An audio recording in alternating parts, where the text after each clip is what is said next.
Okay, so in this example, we're dealing with more combination problems. Now, in the previous videos, we talked about how we can use the binomial coefficient formula for figuring out these combination problems.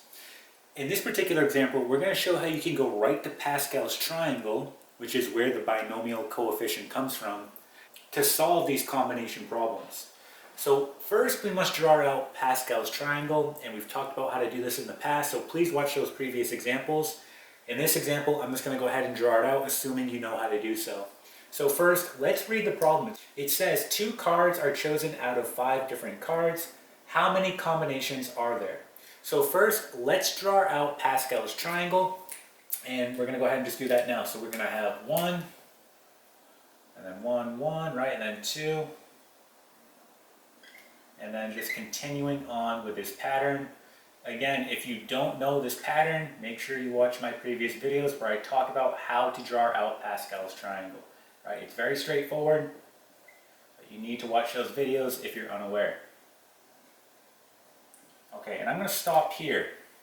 And what I'm going to do is I'm just going to go ahead and circle my diagonal.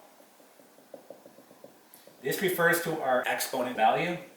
So again, for example, if you have an exponent value of 0, we're using this row, an exponent value of 1, this row, exponent value of 2, this row, exponent value of 3, this row, and so on, which is why you see those coefficients 1, 2, 3, 4, 5. Now I did this for the following reason, and I stopped here because our total is 5. So that means I'm looking for 5 in this diagonal. So I'm looking for 5, okay, right here.